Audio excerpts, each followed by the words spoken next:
Well, good afternoon, everyone. This is Libby Mucciaroni of the Organic Trade Association. I am so pleased to welcome everyone today to our final webinar of 2022, Diversifying Organic, Assessing Progress and Charting Future Moves.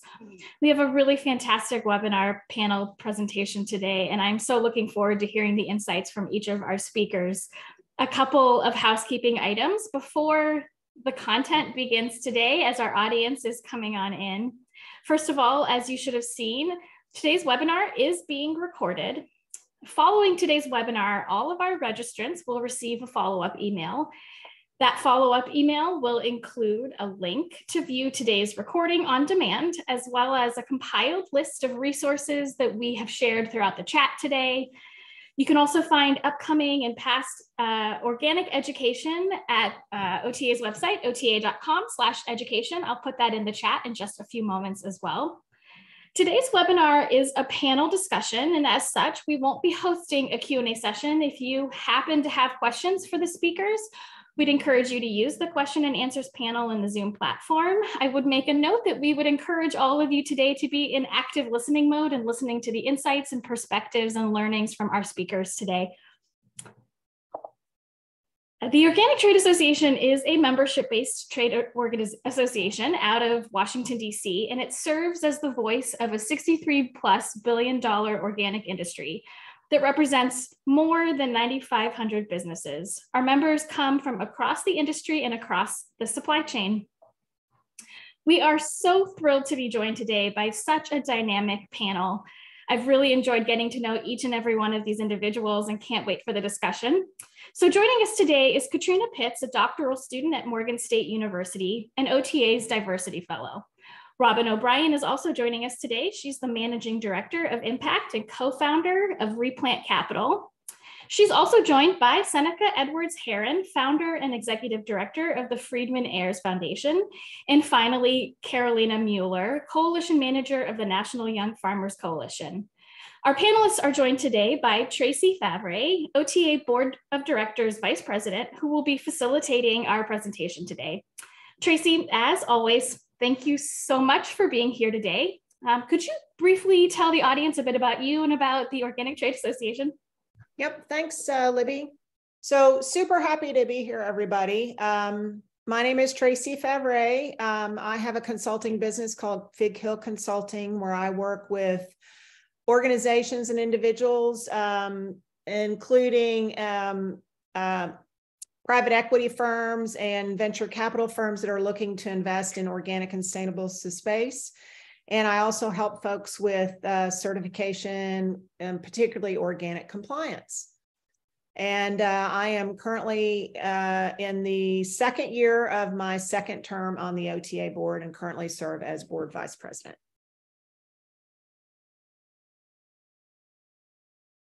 So let's talk a little bit about OTA's focus on justice, equity, diversity, and inclusion. So about a month ago, the OTA board underwent a 2-day strategic planning workshop. And throughout that discussion of 2 days, we really had special emphasis on making sure that equity and inclusion was pervasive through all the strategic planning. And I'm really thrilled to say that as a group, our 15-member board really felt like that was a key focus for us in our strategic planning as we go forward. And our goals are really geared towards building the industry and the community and individual capacity for collaboration. We recognize in particular that we're including the word justice in this initiative because we really feel like as a board that justice is foundational to the organic community and to make sure that organic trade thrives, recognizing that justice is a key component of that. You can read the full statement of our JEDI commitment on the OTA website. So one of the things that has come out of our efforts at OTA is the Diversity and Entrepreneurship Program. And this is something that, we recognize that we have to build capacity within the membership in order to carry it through to leadership and the board as well. And the Diversity and Entrepreneurship Program is a 2-year voting trade membership for minority or disadvantaged owned businesses and farmers who are interested in transitioning into organic within the next couple of years. And it really provides exclusive access to some of the consultants through the Ask Me Anything series, which is being done via webinar. And we've had a series of those throughout the year. I'm actually going to be participating in one in January that's going to be focused on getting certified if you're a processor. So some of these are very broad and some of them are very specific, but I think they're really designed to make sure folks get the information that they need. And it also includes, this program includes financial assistance for items related to organic certification, provides enrollment in OTA's fraud prevention solutions programming, which is going to be really critical as we look at that strengthening organic enforcement regulations that are going to be coming out soon, as scholarships in industry events. And also there's 53 current members that are worth an estimated $2.7 million in organic product sales as part of this Diversity Council. And one of the things that I'm actually really pretty thrilled about as an outcome of some of the work of the Diversity Council is this diversity resource library. So a lot of companies have initiatives within their organizations to help diversify their suppliers, their employees, their board, et cetera. And so what this group has done is put together this diversity resource list. So it's everything from speakers, contractors, influencers, partners, accountants, media specialists, whatever. So you have a ready-made resource available to you to start taking active steps within your organization to help you reach your diversity inclusion goals. So that's a little bit of the oversight of what OTA is doing, but I don't really think most of you joined today to hear about what OTA is doing. I'm going to turn it over here in just a minute. On the screen, you'll see here a list of the Diversity Council members, and we have a really wide range of participants. And I encourage you to look at that on the OTA website and help support these Diversity Council members in whatever way you can. We really appreciate that. And without further ado, I'm going to turn it over to Carolina to let her talk about the National Young Farmers Coalition and the recent survey that they did. Carolina? Hi, thank you so much. Thanks to the OTA for the invitation and the opportunity to talk about this really big undertaking that we did, which was the National Young Farmer Survey. I'm going to do just a very quick introduction. My name is Carolina Mueller. I am the coalition manager with the National Young Farmers Coalition. Before that, I was actually already a little electron in their orbit as a chapter leader myself. Now I get to be in the absolute privileged position of being able to manage the chapters program, which is a national team-based organizing program. We currently have 46 chapters in 32 states. Which is really fantastic, of young farmer leaders just doing their part to change the world, right? Okay, so I am going to talk very briefly about the National Young Farmers Coalition for those of you who aren't familiar with our work or how we do our work, and then I'm going to tuck into the findings. So I am, in addition to the coalition manager, I'm a cook, a gardener, I'm a weekend rancher. Oopsie doopsie, we're skipping along here. I'm going to go back to the beginning. Oop. All right, for a millennial, I sure am challenged by technology sometimes. And so I have been a food systems practitioner for over a decade. My background is in nutritional sciences. I got into farming, and then I was just really drawn to getting into policy work. So after working in food service nonprofits, I worked on getting my master's of public affairs in food systems and agriculture with an eye towards program evaluation. So I'm a big policy nerd.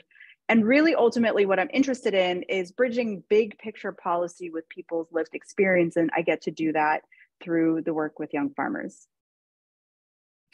All right, a little bit about us. We are a grassroots network, and we have a mission to shift power and change policy to more equitably resource our new generation of working farmers. So it's really about transformation and about big change so that we can work towards a just future where farming is free of racial violence, it's accessible to communities, it's oriented towards environmental well-being, and it's concerned with health over profit.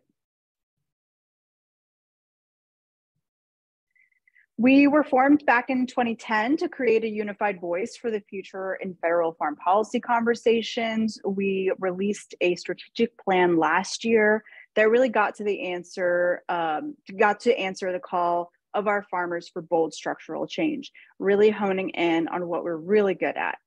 And I'll name that racial equity is at the baseline for all of our policy proposals. It is not just a component, it is the component. Our theory of change is that young farmers, when resourced and trained to share their stories with lawmakers, can remake the food system to be more equitable, just, and in service to our communities and the land. We do this through the chapter's work, through fellowships where we compensate farmers to be trained to become powerful advocates and storytellers. We do this by having an incredible board of directors. And so it's this really farmer-led initiative that we get to enact every single day and just see blossom. Our focus right now is definitely on the 2023 Farm Bill. So it's this huge piece of legislation that is going to decide basically what the future of land access, climate action, labor justice, student loan debts, et cetera, is going to be for our generation of farmers. We're anticipating to have 40% of our land transition in the next 2 decades. We're looking at 2/3 of American farmland being out of production in the next 20 years if we don't act now, right? So this is urgent, and this is the mechanism that we are using to affect this change. And if I'm talking really fast, it's because there's so much information, and if I had a full hour to myself, I would be stoked, but I have 10 minutes. So we're gonna power through. A little bit about the survey, which I had the honor of being very deeply involved with. It is a survey that we put together every 5 years, and we survey young farmers across the country to present a very clear picture of challenges, of promises, of passions, of opportunities, and to call for a farm bill that serves the next generation in agriculture. It's very much aligned with the renewal of a farm bill. And so this is what gives us that insight to be able to make very strategic decisions and to be able to have the conversations with lawmakers when it's time to do so. All right, so what did we do to get there? We worked with over 100 partner organizations, and we received over 10,000 responses from farmers across the country, which is really staggering, right? We set a very ambitious goal for ourselves, and we done got it done, right? So in order to ensure that young farmers are able to build careers in agriculture, we are using the information that we found to put together a young farmer agenda. We have this comprehensive federal farm policy that is based, recommendations that are based on these findings. And so in addition to all of these like big, bold, audacious sort of visions that we had, we also made sure to take a lot of care about the ways that we crafted the questions themselves. We wanted to make sure that every single minute of time spent responding to the survey was going to be actionable, was going to minimize bringing up feelings of distress. It was really intended to be, yes, a data source, and also to be embody a lot of care.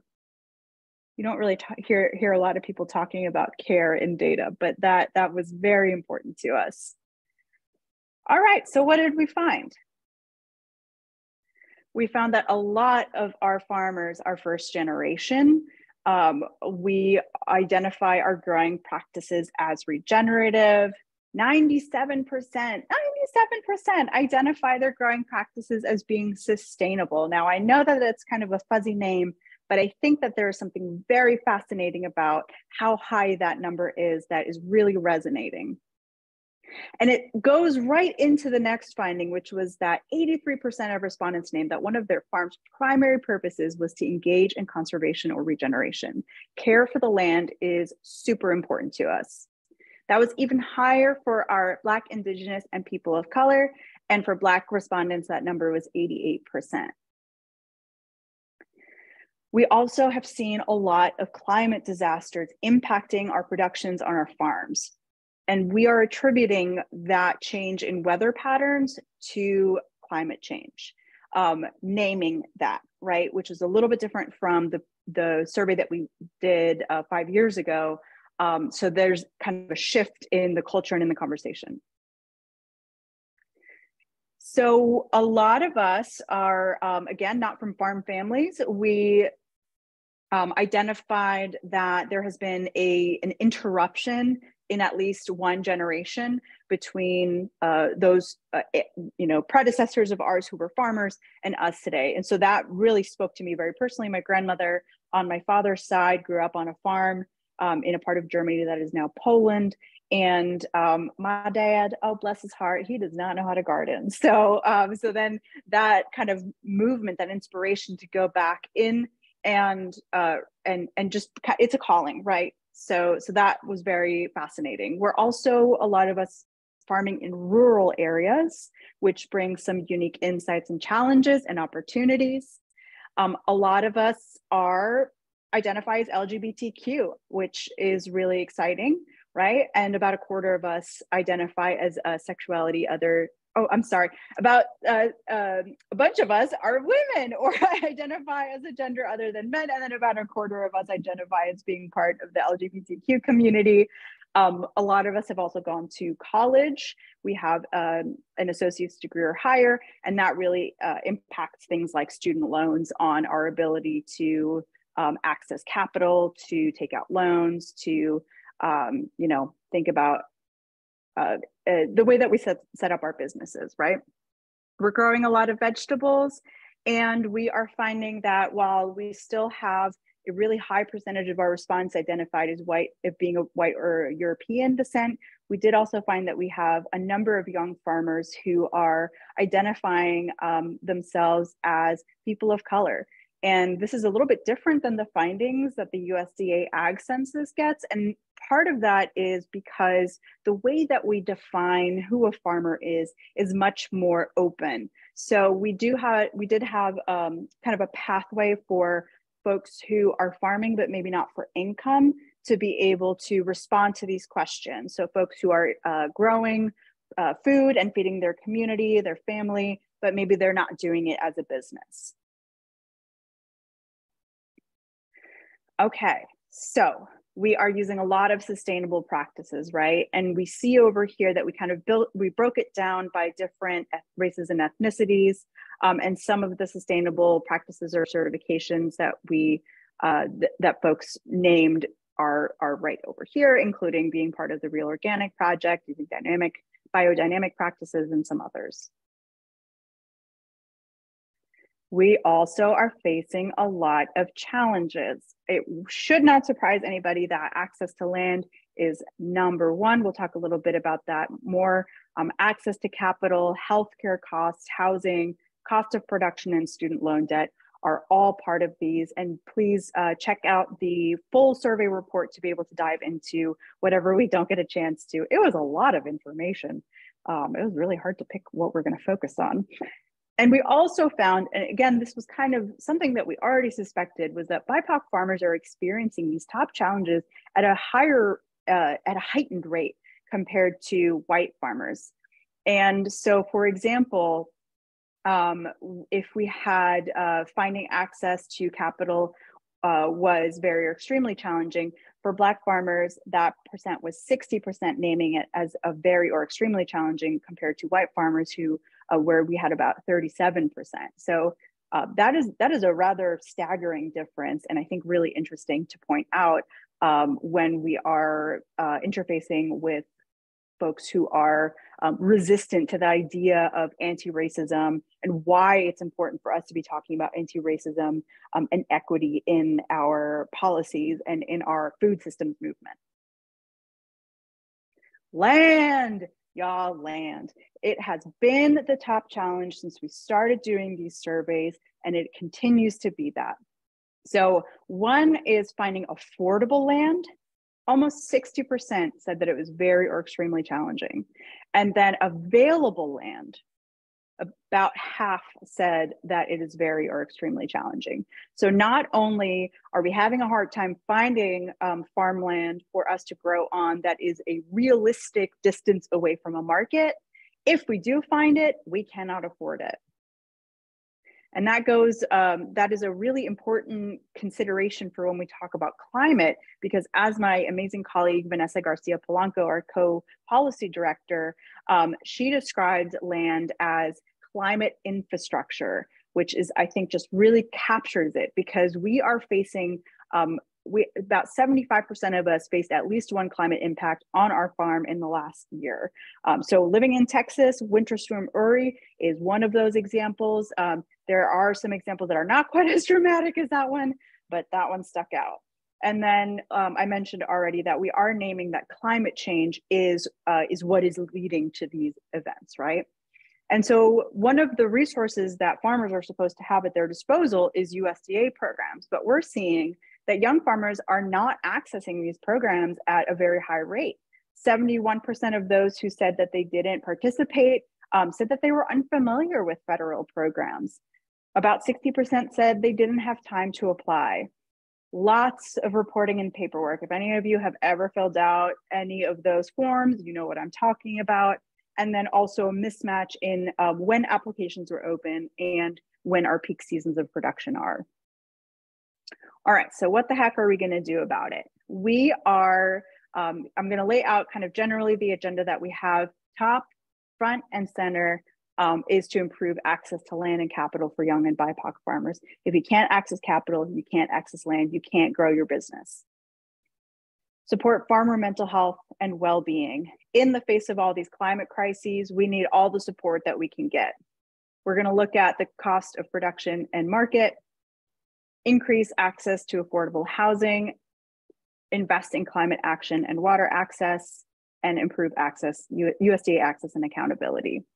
So as I said, and OTA's team so graciously put the link to the full survey in the slide. We also have just launched a new level of membership. It's a $1 community membership for farmers for whom a $35 membership is going to be cost prohibitive. There are still some perks. There are going to be 4 perks throughout the season, discounts to different partners that we have. There won't be quite as extensive as a $35 a year membership, but it is the only way for lawmakers to count you as part of our coalition. So so maybe you want to buy one for the farmer you love in your life. Maybe you want to get one for yourself as a supporter, as a farmer yourself. But check that out and yeah, join our coalition. Thank you so much.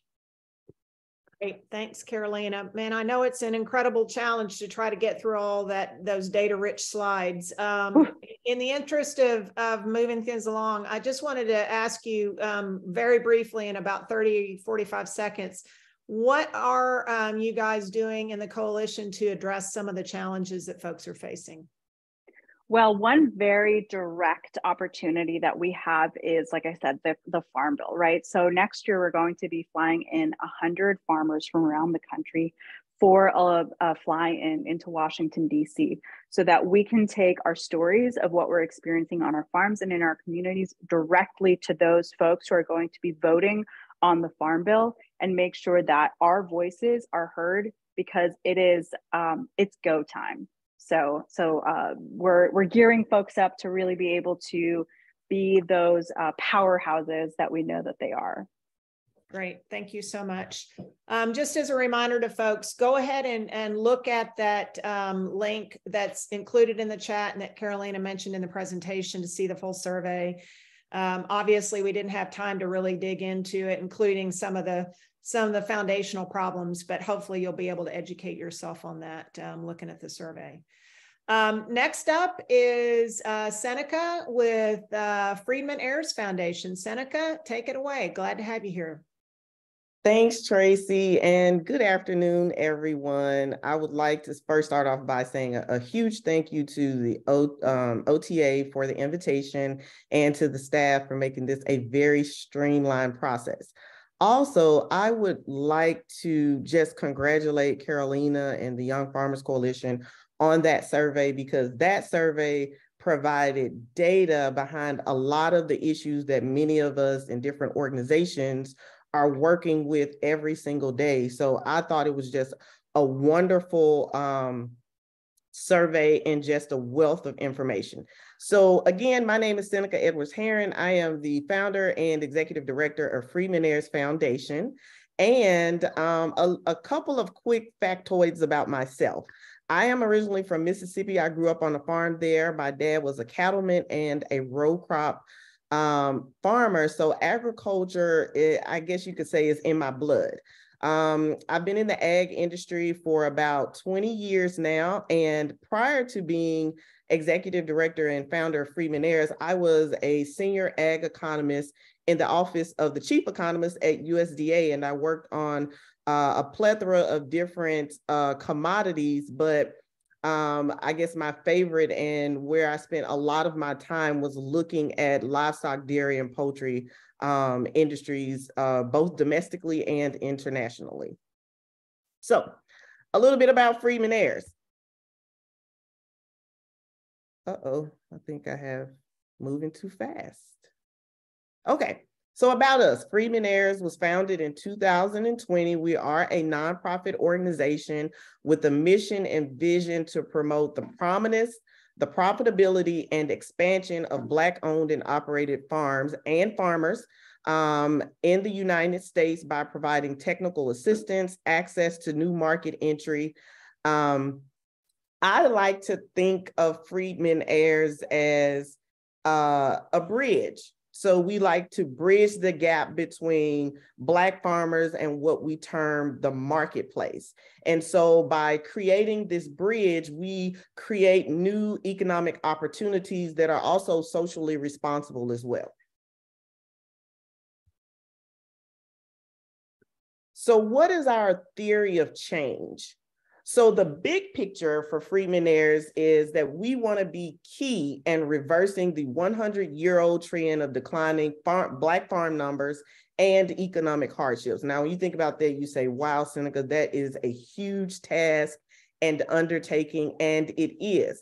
However, to achieve this goal, what we're doing at Friedman Ayers organization is we're focusing on our strengths, and mainly in the areas of removing those barriers to entry, creating those new market opportunities, and also we are honing in on farm and land acquisition. And from the previous presenter, Carolina, she talked so much about land and how it was particularly difficult for young farmers to have access to land, but we see that across all BIPOC and other minority groups as well, as that access to land is a huge deal, whether it's due to historically, so I'm going to put on my ag economist hat now. When you think about land prices now, they are historically high. So individuals that have access to capital, it's still very much a stretch in some instances to expand operations. So when you are looking at groups that have been underrepresented or marginalized, that deterrence or barrier to entry is even higher. So finding creative ways to remove those barriers, which I'll talk a little bit later about some of the programs that we're working on to do that, but that is going to be instrumental going forward in working through what we see our theory of change to be at Friedman Ayers. So again, some of our programs, I talked about new market entry and creating opportunities for farmers for market expansion. So the first program is what we term our social mass balance program. And with the mass balance, it is basically taking a framework that's been utilized in agriculture and other, I would say, fields of study. And basically it will allow us to integrate Black farmers as well as other minority farmers can utilize the same framework to integrate them into more supplier diversity programs. So many of the agribusiness companies, they have these supplier diversity programs, but what we found is that in some instances, they're not very diverse, or producers are having a hard time getting into those programs. So this social mass balance program will help to increase those numbers. Looking at land, we are in the exploratory stage of introducing a Black land investment fund. So with that is, hey, how do we buy large chunks of land, and not just any land, because also in agriculture, one has to realize that all land is not conducive to grow crops or to raise animals on. So even when you're thinking about farmland, and I believe Carolina touched on this, it's finding the right farmland as well that's going to be helpful in thinking in terms of where producers purchase land and how they purchase their land as well. So this Black Land Investment Fund is basically our idea of purchasing large acreages of land, and with that land, setting up this fund that allows young Black farmers as well as Black farmers that have already been established but want to expand their land, having an opportunity to have access to land at a more affordable price. This is something that we're still very much in the exploratory stage, but we're very excited about it because it holds so much promise. And it also, basically touches on two things in our theory of change, is basically increasing the number of Black farmers as well as increasing access to land or land acquisition.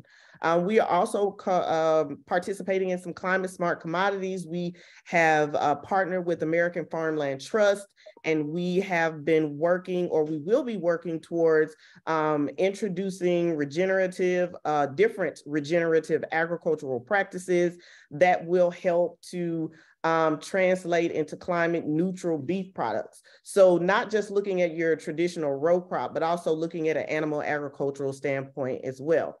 And one of my favorite programs is the Freedmen Heirs Foundation Fellowship Program. This fellowship program will be a flagship.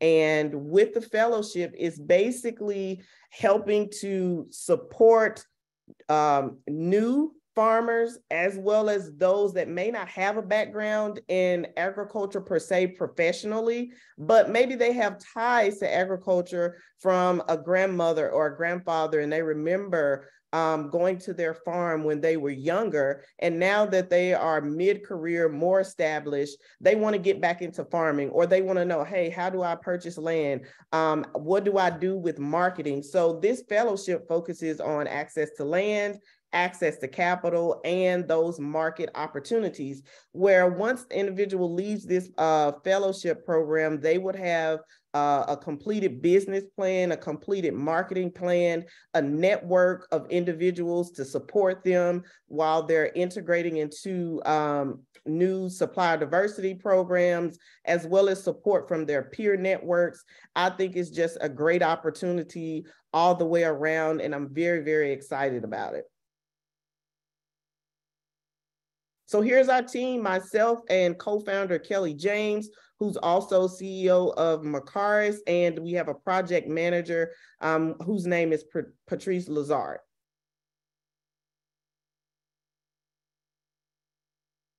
So that's all I have today. I know it was very, very quick, but I do know that Tracy has some questions that I am very excited to answer.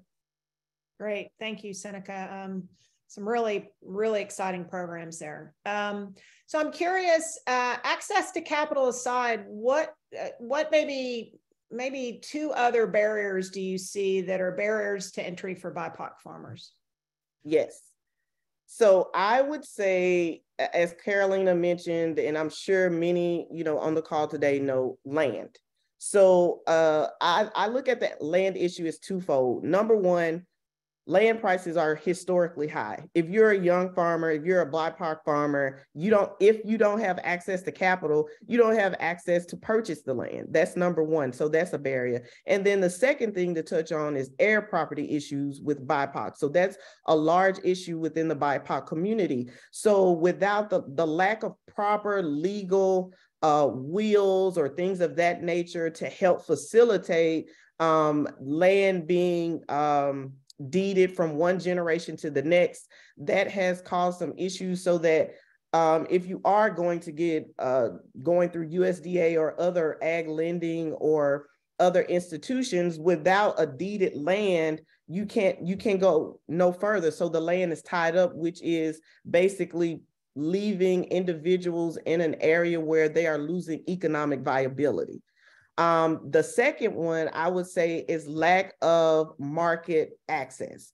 So there is a study conducted earlier this year by McKinsey and Associates, and they looked at the 2017 Census of Agriculture data, and they were able to extrapolate that for Black farmers, they were nearly 4 times less likely to have long-term production contracts. As a result, they are 1.3 times more likely to operate at a net loss. And so when you look at overall total US farm sales, Black farmers represent less than half of that. Yeah. That is a staggering statistic. And so even when you look at other minority groups, it's still very small when compared to white farmers. So I would say lack of market opportunities and access to land. Great. Thank you. I sure do wish we had more time to delve deeper into some of these topics. So really appreciate your expertise and your perspective on that. Thank you very much, Seneca. Yes, ma'am. Next up, I'm going to introduce Robin with Replant Capital. Robin, thanks for joining us today. Yeah, thanks so much, everybody, for making the time out of your day. To me, there is nothing more important than this conversation that we're having today. Our industry does a really good job of talking about biodiversity, and we will not solve the crisis that is in front of us with our food system without also addressing the diversity issue. It's critically important. For so many of us, we've been champions of organic, we have been champions of labels for a very, very, very long time. We are very long overdue on being champions of justice and equity and diversity and inclusion. And so we have a lot of ground to catch up on, and I appreciate everybody being here today. We're standing on a really powerful solution to so many of the problems facing our industry right now, but it's underinvested. I was an advisor to Paul Hawkins Drawdown. You can see, the way that we talk about all of these opportunities around climate. Agricultural land is a huge opportunity, and it is hugely underinvested. We right now are an industry in remarkable transition. Everybody on this call has participated in that transition in somehow, in some way over the last decade. We've seen incredible acquisitions of organic brands that are so beloved by these giant multinational food companies. We've seen incredible transition. We've seen incredible transparency initiatives. We've seen lobbying. We've seen all kinds of things happening in our industry, from the allergen-free space and the absolute explosion there to the non-GMO project and the explosion of products there.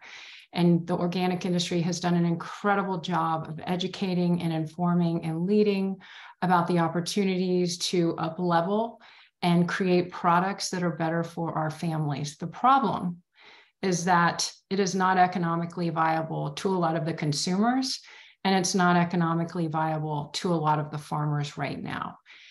I am named after a farmer. This has been something that has been my life's work. I was on a team that managed 20 billion in assets. I was the only woman on the team. I covered the food industry.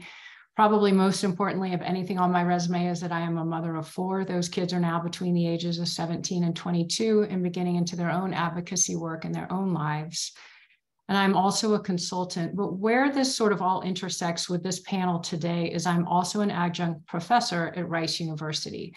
And I created a course there called The New Food Economy. And one of the things that has always bothered me is the lack of diversity in the organic industry and the fact that candidly, I would attend some of these events and it just felt very elite. It felt very privileged. Sometimes it felt like a country club. And I thought, you know, who are we actually helping here? And I kept coming back to this incredibly important issue that if we don't talk about diversity the way that we talk about biodiversity, we will not succeed in transitioning at scale the way everyone on this call knows needs to happen. So here you can see these top food and beverage companies represent the lion's share of our agricultural land. And they are very much in transition. They're trying to figure out what is going on. They're trying to better understand the 21st century consumer. And I think importantly, what we are now seeing is consumer health is impacted. Consumers are looking for free from products, whether it's allergen-free, GMO-free, you know, free of soda, whatever it is. Like the free from is here to stay because of the health of our families.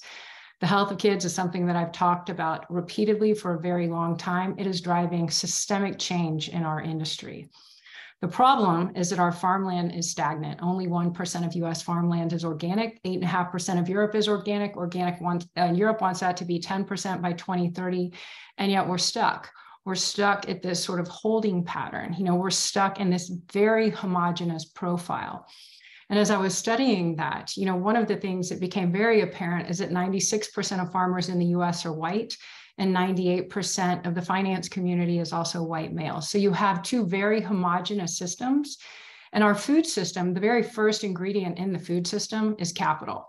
And if that capital is coming from a system that is incredibly homogeneous, then it is going to build a homogeneous system. And that's where we are right now today. So this is the opportunity to talk about this incredible intersection of food and finance, which is where I spent my career. And as I've really studied this, it's pretty appalling, some of these systems that we have inherited.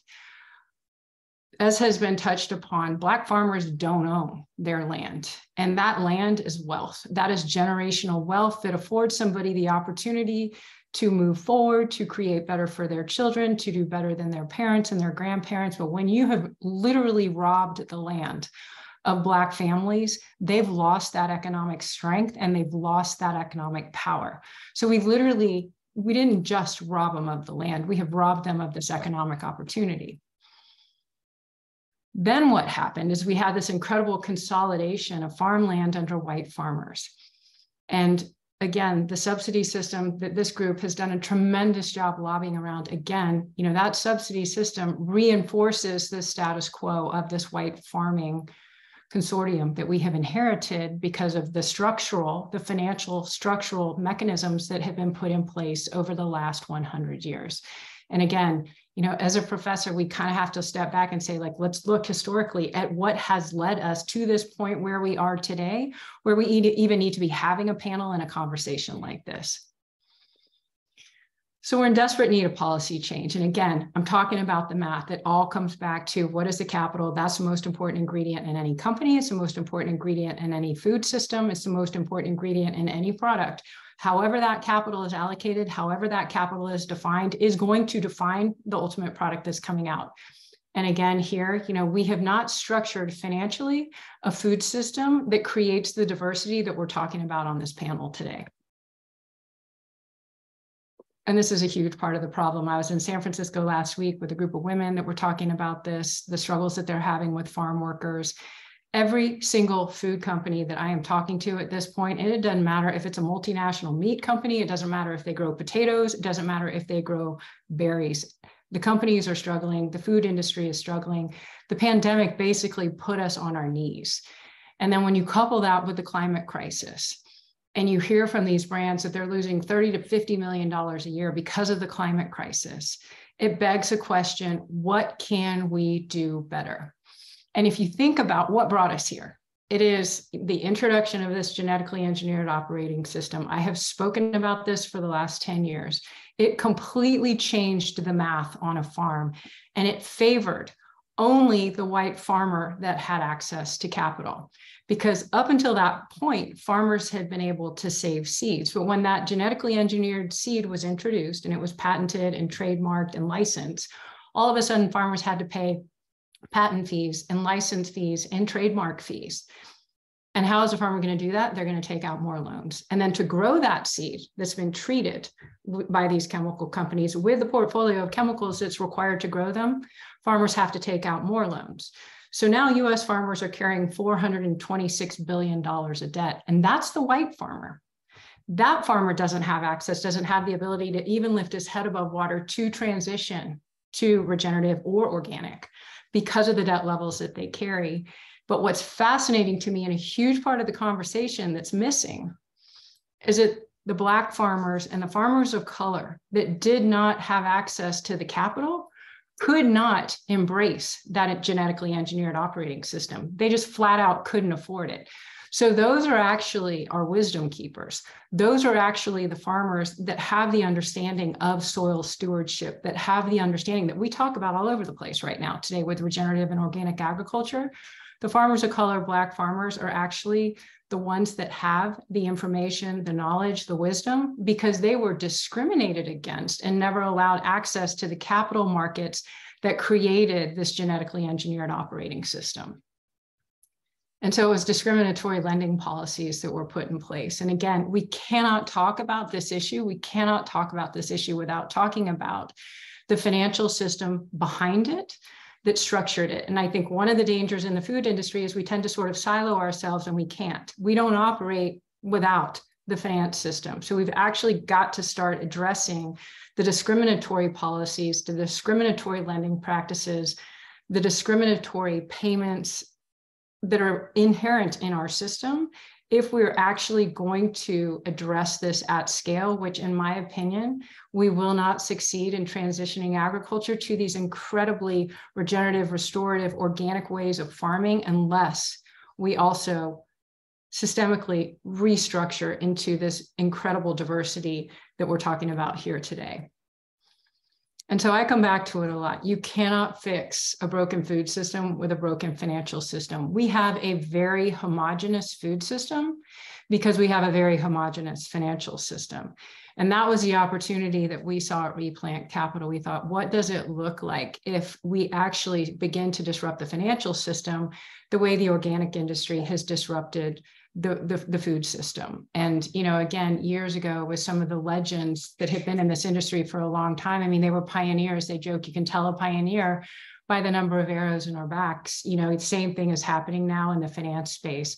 We absolutely need to think about capital as the first ingredient in these systems and as a regenerative organic ingredient that is going into these companies and into our farming community so that we can create the diversity that we know is going to build the resiliency into our food system that is ultimately what is going to make sure that this thing is long-term and viable and sustainable. And so at Replant, you know, that's exactly what we are doing. We are working with the supply chains of the food brands to provide the resources for this transition. And capital is a sticky point, you know, it's that first resource. And one of my co-founders was one of the very first lenders into the organic industry when all of the conventional banking institutions were just dismissing this and thought, you know, is this really viable? Is this really an industry? And we're seeing that same thing again, where it's like you have to create that capital. You have to provide the capital to the farmers who are in transition. And so by working with the food brands, we can go to our partners and say, who is the forward-thinking farmer? And to understand who are the keepers of this wisdom and make sure that the capital goes into those hands, because those are ultimately the stewards of the soil. And the stewards of the soil, what we do to our soil is what we do to our children. What we do to our soil is what we do to the climate. What we do to the soil, we do to ourselves. I don't have that wisdom. The farmers that Sienna was just talking about, they have that wisdom. And so to step back and say, how do we actually provide the resources, the capital, the technical assistance partners to steward in this diversity that we know is absolutely critical to the survival and to the sustainability of the organic industry and this regenerative movement that is really starting to happen. And so, you know, to step back and say, these conventional lending institutions that are saying, we can't do this, the data is not there, they're not going to be the partners that provide this initially. we are in deep conversations with a lot of those conventional lending institutions because of the trust they have in the relationships that we have in the industry, the relationships that we have in these coalitions, because it isn't coming from inside of these conventional lending institutions. We've heard from too many who lead procurement and lead the supply chains of all of these different companies, how hard it is for them, when they sit down with these conventional lending institutions, because they don't know what they don't know. So it's really an opportunity for collaboration. It's an opportunity for creativity. And most importantly, which has been a huge theme in my work, it is an opportunity for courage. And so that's the invitation to really, take what we are doing today. And I'm so excited that we've had over 200 people enrolled, but my first thought was, should be 2,000. So as we really start to have these conversations, really lean into the resources, reach out to any of us, because we absolutely are here to support, collaborate, create with all of you. And again, to me, there is nothing more important. We have built a food system with a single thread. It is so homogenous. And there is so much danger in that. We know that as food people, as people that talk about soil, we know that homogenous systems are incredibly dangerous. And so rather than it being one thread, the opportunity is here to weave a fabric of all of these different colors, of all of this different expertise, to weave it together, because that is where our strength lies. And so that's the opportunity. So really look forward to this. And I really want to thank the OTA for assembling such an important conversation. Thanks, Robin. As with the other speakers we've talked to, there's so much information and so much ground to cover. Unfortunately, we don't really have time. So really appreciate your insight and the work that you've been doing on that. Okay, next up, we're going to move on to Katrina. Katrina has been a fellow at OTA, and I'd like to hear her perspective on things. Katrina? Well, good afternoon, everyone. I have been anticipating this conversation for a while, so I am definitely excited about the opportunity. So first of all, I want to give thanks. First of all, to OTA for the experience. This 1 year has been life-changing. And so I am so grateful for the opportunity. As stated earlier in the conversation, in my introduction, I come from a higher ed background, but I wanted to get more information and knowledge on the agricultural space. And so the little that I knew, I learned from my mom, who actually picked cotton in the farms of Prosperity, South Carolina. And so as Robin stated, she worked land that did not belong to her. So as you know, those stories weren't the best stories. So I wanted to make sure that I stayed as far away from agriculture as possible. However, something kept calling me back. And when I saw the job description for the OTA Diversity Fellow, I was like, this is it. This is the time for me to plant my feet again. And so I am excited about the opportunity. I'm excited about the things that I've learned over these 12 months. I have had the opportunity to work with my fabulous colleague, Ms. Alderman, as well as our wonderful supervisor, Ms. Stephanie Jerger. We had a wonderful time, but we also worked. I was able to utilize some of my skills and talents to look for grants, as well as the opportunity to work on grants in my space. One in particular is I was able to pitch an idea for 2 institutions to come together and work with Black farmers in South Carolina to help with their marketing and business plans to kind of scale their farms. Although we did not receive the funding, it was an awesome opportunity to really work with one of the agencies that I was able to partner with called Pharmacists in South Carolina. This is a grassroots organization of women who are learning about farming. And they were able to teach me a lot of information to give me some of that background knowledge to help support the work that I was doing with OTA. And so I definitely want to give them a shout out as well. But I had so many wonderful experiences, and it all culminated with us putting together this diversity resource library that I will be talking about for the duration of my few minutes here. And so I'm going to start out with where it's located. It's located under the resources tab of the Organic Trade Association. And it's just one click. Once you make that one click, you will be able to see the resources that they have. You will select Diversity Resource Library, and bam, it is there for you. The resource came because of the need that was stated by each one of the panelists today. The lack of diversity in the organic space, in the agricultural space. And so we wanted an opportunity to make sure that people had access to people who was working in the industry.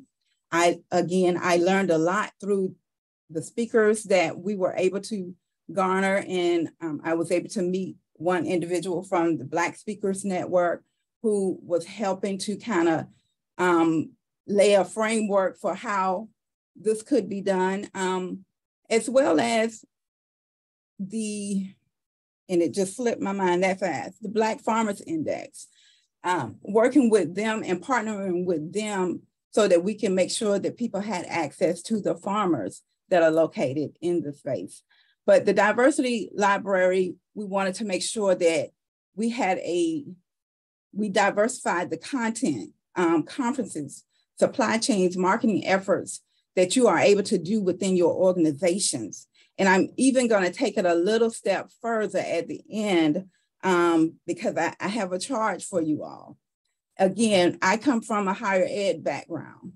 Well, there are so many HBCUs, about 100.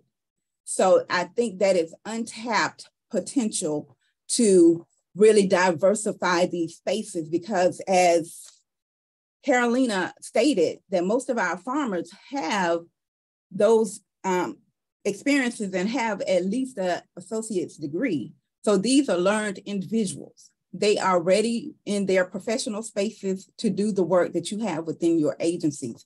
And so that's my charge to you, is to hop in and connect with the HBCU experience.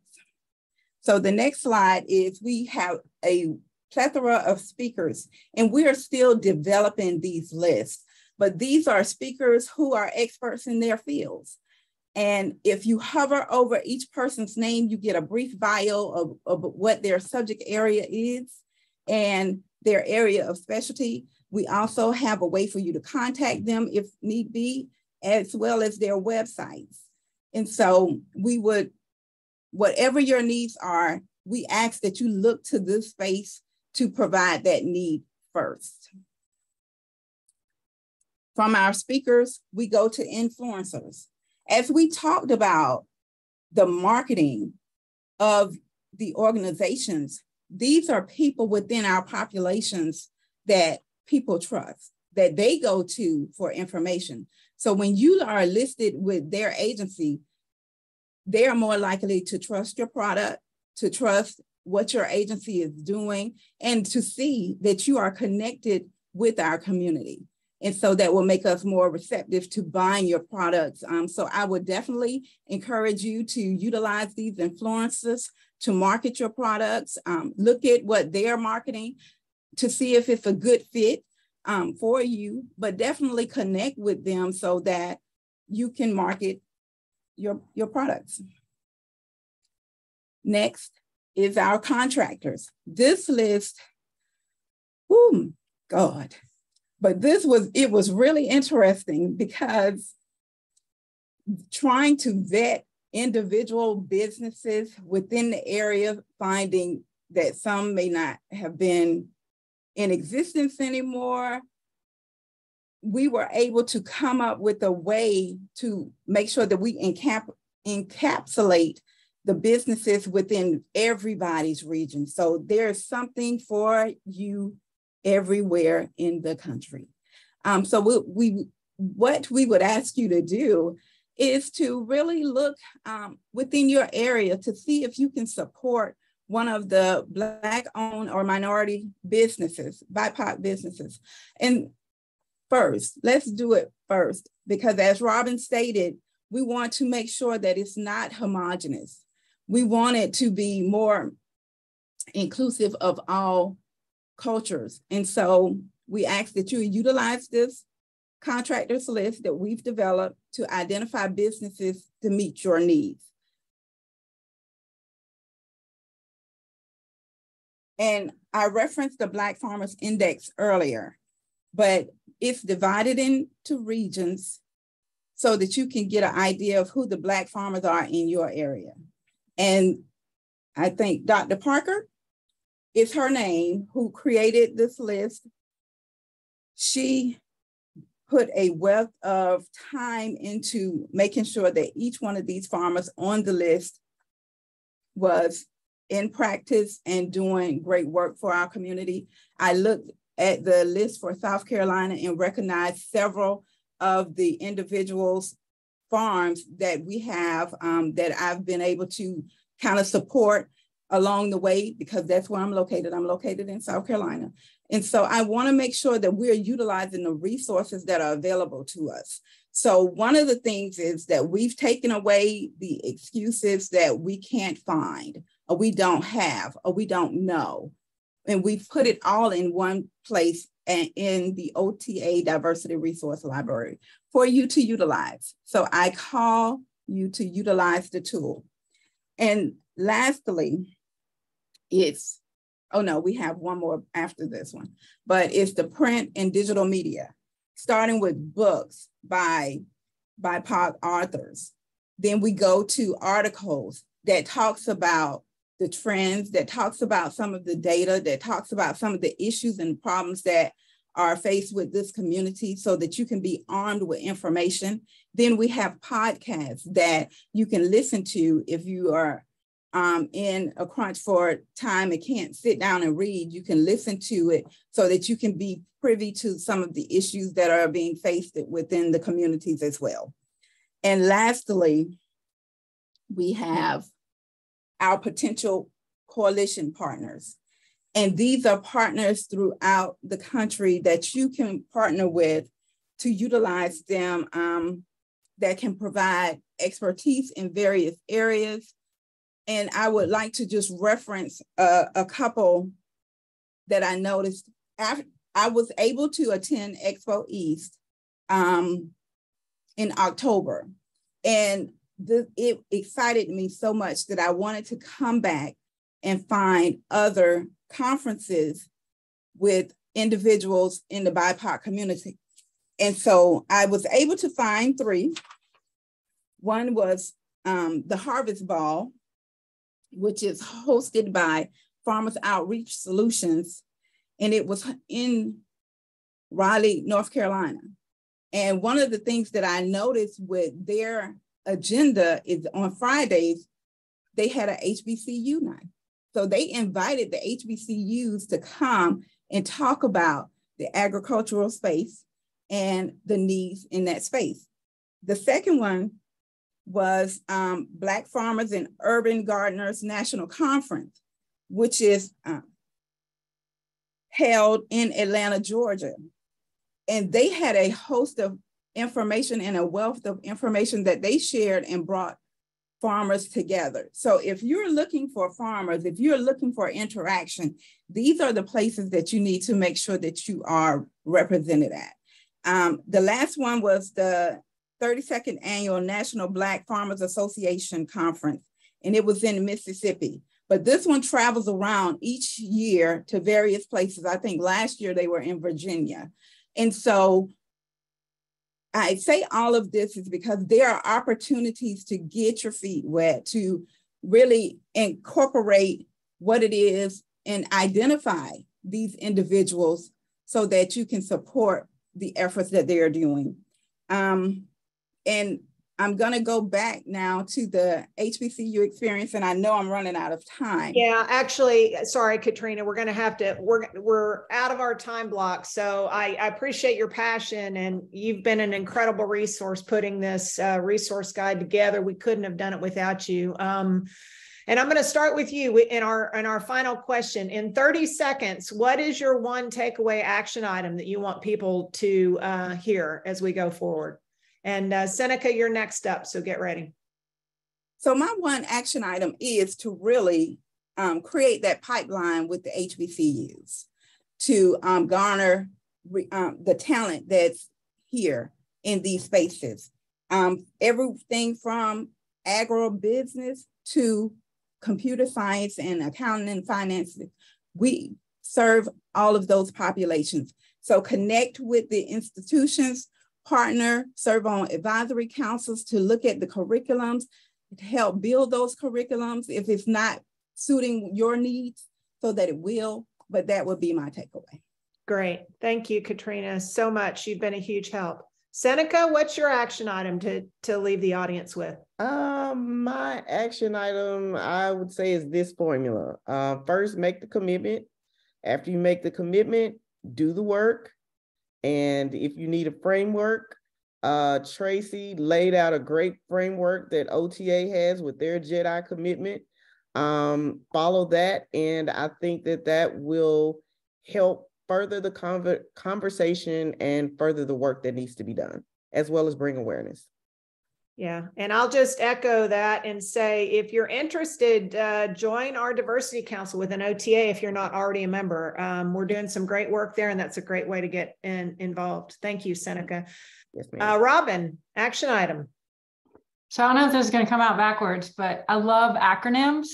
And the acronym I want everybody to think about is GEM. What's your GEM? Okay, your GEM is, what's your governance look like? So Goldman Sachs said they will not take a company public unless there's either a woman or a person of color on the board. One, that's a super low bar, but that is governance, and it's educating. E is for educating, and M is for measuring. So what's your GEM? What does your governance look like? Are you educating and are you measuring? Because if we're not measuring this, it doesn't matter. So think about what your GEM is, think about how you're going to go after it. And I cannot wait to see what the follow-up from all of this is. Super. Thank you, Robin. Carolina, first and last. Oof. So my main takeaway would be, what is beyond diversity? Be critical about what are the invisible structures that have actually led to this in the first place, and tackle those, because representation is important, but it is not going to change things for the long run. So that's mine. Super. I feel honored to have been part of this discussion. I have been vibrating with tension, wishing we had at least another hour to go through to it. So with that, Libby, if there's any closing remarks you need to make for OTA, I'm going to turn it over to you. Thank you very much, ladies. I appreciate you being here with us. Thank you.